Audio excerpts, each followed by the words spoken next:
Movie की शुरुआत होती है और हमें एक व्यक्ति को दिखाया जाता है जो नंगे पैर और बिना कपड़ों के बड़े से डेजर्ट में अकेला जा रहा है। आखिरकार इस आदमी के साथ यहाँ पर क्या हुआ ये हम जानेंगे इस मूवी में। मूवी को शुरू करने से पहले हमारी छोटी सी रिक्वेस्ट रहती है कि मूवी को तो पूरा देख लेते हो लेकिन चैनल को सब्सक्राइब नहीं करते। आप YouTube चैनल को सब्सक्राइब कर दीजिए और हमारी एक छोटी सी फैमिली बन जाइए। Thanks for world famous movie. Movie की शुरुआत होती है और हमें दिखाया जाता है फॉरेस्ट ऑफिसर और एक बेन नाम का व्यक्ति। बेन को पास ही के टाउन से शेरिफ अपने यहाँ बुलाता है और कहता है कि मेडिका नाम का एक व्यक्ति यहाँ पर आया है और उसे एक टूरिस्ट गाइड की जरूरत है। दरअसल वो इस डेजर्ट में डेजर्ट हंट का शिकार करना चाहता है।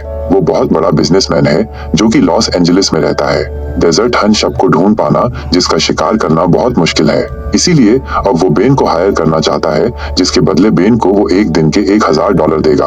बेन के लिए ये कीमत बहुत बड़ी होती है क्योंकि इतने पैसे आज तक उसे किसी ने नहीं दिए, इसीलिए बेन उसके साथ चलने के लिए मान जाता है। बेन जब उसके साथ बाहर आता है तो वो देखता है कि उसके पास बहुत सारे लोग शिकार करने के लिए आए होते हैं। असल में यहाँ पर शिकार करना लीगल है लेकिन सिर्फ उन लोगों के लिए जिनके पास लाइसेंस वाली गन है। अब ये बिहार के उस हिस्से में पहुंच जाते हैं जहाँ पर इन्हें शिकार करना है, पर सूरज ढल चुका है, रात हो चुकी है। ये एक जगह आग जलाते हैं और एक दूसरे से बातें करते हैं। बेन उसे अपनी गर्लफ्रेंड के बारे में भी बताता है जो कि अब सिटी मूव हो चुकी है। साथ ही साथ वो अपने मॉम डैड के बारे में भी बताता है और कहता है कि एक बार हम बिहार में फंस गए थे। दरअसल मेरे पिता की गाड़ी खराब हो गई थी। हम कई दिनों तक मदद का इंतजार करते रहे लेकिन कोई मदद नहीं आई। मेरी मॉम ने अपनी लिपस्टिक मेरे चेहरे पर बार बार लगाई, वजह से मैं हीट से बच गया, पर वो दोनों नहीं बच पाए। ये कहते कहते बेन बहुत इमोशनल हो जाता है। इसके बाद ये दोनों के दोनों सो जाते हैं। अगली सुबह दोनों शिकार करने के लिए निकलते हैं। रास्ते में मेडिक एक जगह गोलियां चलाना शुरू कर देता है जिससे बेन समझ जाता है कि इसे शिकार करने का कोई तजुर्बा नहीं। बेन उससे पूछता है कि तुम्हें लाइसेंस किसने दिया। वो बताता है कि मेरे पास लाइसेंस नहीं है, मेरे पास बहुत पैसे हैं, इसीलिए मुझे लाइसेंस की कोई जरूरत नहीं और बिना लाइसेंस वाली गन से यहाँ पर शिकार करना गैर कानूनी है। पर इससे पहले कि बेन कुछ बोलता, मेडिक उसे बहुत सारे पैसे देता है जिससे बेन का मुंह बंद हो जाता है।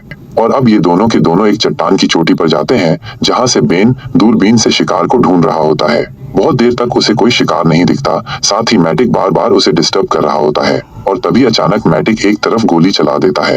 हालांकि बेन ने उसे गोली चलाने के लिए नहीं कहा था। ये दोनों उसी तरफ जाते हैं और देखते हैं कि वहाँ पर इसी टाउन के बूढ़े आदमी को जो यहाँ पर मिनरल्स की खोज करता था उसे गोली लग चुकी है। बेन उस बूढ़े आदमी को जानता था और अब बेन उसकी मदद करना चाहता है, इसीलिए वो गाड़ी के पास जाता है। वहीं हमें मेडिक को दिखाया जाता है जो बहुत डर जाता है। उसे समझ में आ चुका है कि उसने एक जुर्म किया है, इसीलिए वो अपने साथी को कॉल करता है और सब कुछ बताता है और कहता है कि शायद मैं अब फंस गया हूँ। उसका साथी उसे कहता है कि तुम उस आदमी को एक और गोली मार दो लेकिन बेन की गन से, और इसके बाद मेडिक ऐसा ही करता है। गन की आवाज सुनकर बेन वापस आता है और देखता है कि बूढ़े आदमी की बॉडी में 2 गोलियां हैं। वो मेडिक से पूछता है कि तुमने ऐसा क्यों किया। मेडिक कहता है कि मैंने नहीं किया बल्कि तुमने किया है। एक गोली तुमने चलाई और एक गोली मैंने, मतलब कि इसके मौत के जिम्मेदार हम दोनों हैं। बेन समझ जाता है कि मेडिक ने ऐसा अपने आप को बचाने के लिए किया है और इसके बाद मेडिक उसे कहता है कि अगर तुम इस बारे में किसी को कुछ नहीं बताओगे तो मैं तुम्हें हर साल $2 लाख दूंगा, साथ ही यूनिवर्सिटी में तुम्हारा एडमिशन करवा दूंगा, जिसके बाद तुम शहर में अपनी गर्लफ्रेंड के साथ रह सकते हो। बेन उसकी बात मान जाता है, जिसके बाद ये दोनों के दोनों उस बूढ़े आदमी को दफना देते हैं, उसके लिए प्रे करते हैं और अपनी गाड़ी के पास आ जाते हैं जहाँ पर मेडिक पानी को वेस्ट कर रहा होता है। वो अपना मुंह धो रहा होता है। ये बात बेन को बिल्कुल अच्छी नहीं लगती क्योंकि यहाँ पर पानी मिलना बहुत मुश्किल है, इसीलिए वो चुपके से गाड़ी के पास आ जाता है जहाँ पर उसका बैग है। उसके पास एक गैजेट है जिससे वो मैसेज भेज सकता है, लेकिन इससे पहले कि वो शेरिफ को मैसेज भेजता, यहाँ पर मेडिक उसे देख लेता है और गन पॉइंट कर लेता है।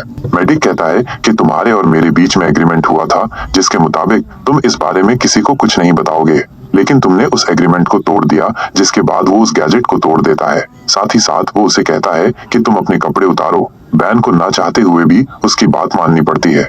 मेडिक उसके कपड़े जूते उतरवा देता है और कहता है कि अब तुम इसी तरह से अपने घर जाओ। बेन को उसकी बात माननी पड़ती है और अब वो बीहड़ में चलना शुरू कर देता है। मेडिक को पता है कि बेन इस तरह से घर कभी नहीं पहुंच सकता, बल्कि गर्मी और प्यास से उसकी मौत हो जाएगी।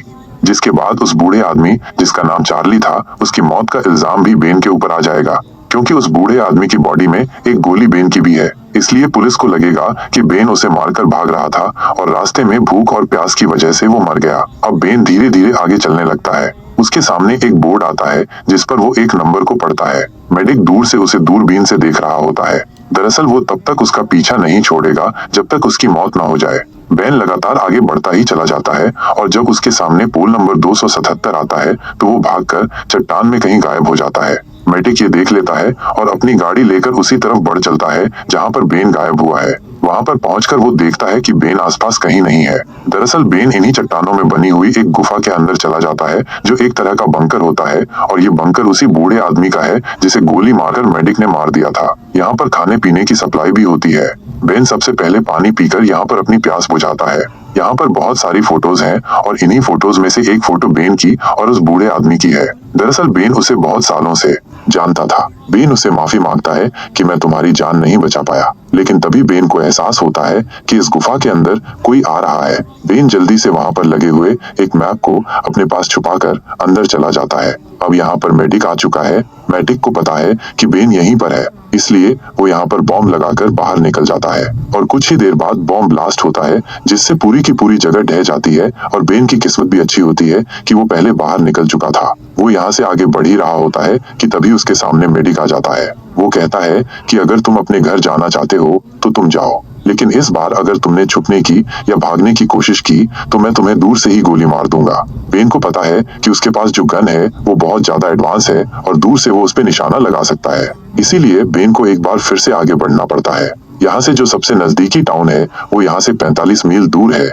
और अब बेन के पास जो नक्शा होता है जो उसने मेडिक से छुपा लिया था, उस नक्शे के सहारे वो आगे बढ़ने लगता है। कुछ ही देर बाद वो उस जगह पहुंच जाता है जहां पर बेन ने और उस बूढ़े आदमी ने, जिसकी मौत हो चुकी है, इन दोनों ने बैठने के लिए एक सोफा लगाया था। बेन उस सोफे के फोम को निकालकर अपने पैरों में बांध लेता है क्योंकि बिना शूज के चलने की वजह से उसके दोनों पैर बहुत बुरी तरह से जख्मी हो चुके हैं। ये जगह ऐसी जगह पर होती है जहां पर बेन को मेडिक दूर से नहीं देख सकता। इसीलिए बेन इस जगह का फायदा उठाकर एक बार फिर से मेडिक की नजरों से ओझल हो जाता है।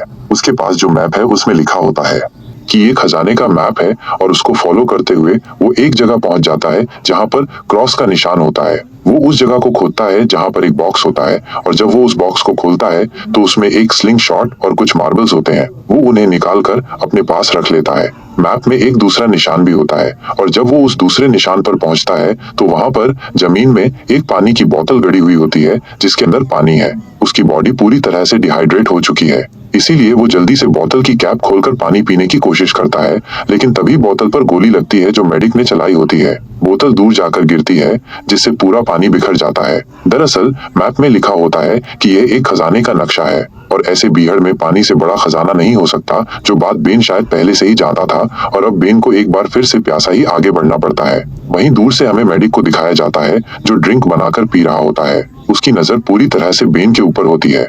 अब कुछ ही दूर चलने के बाद बेन वहां पर गिर जाता है और अब मेडिक गाड़ी लेकर उसके पास आता है। वो देखता है कि बेन पूरी तरह से बेहाल है। मेडिक उसके पास 2 बार गोलियां चलाता है ये जानने के लिए कि वो जिंदा है या मर गया, लेकिन बेन बिल्कुल नहीं हिलता, जिससे वो समझ जाता है कि बेन की मौत हो चुकी है। उसका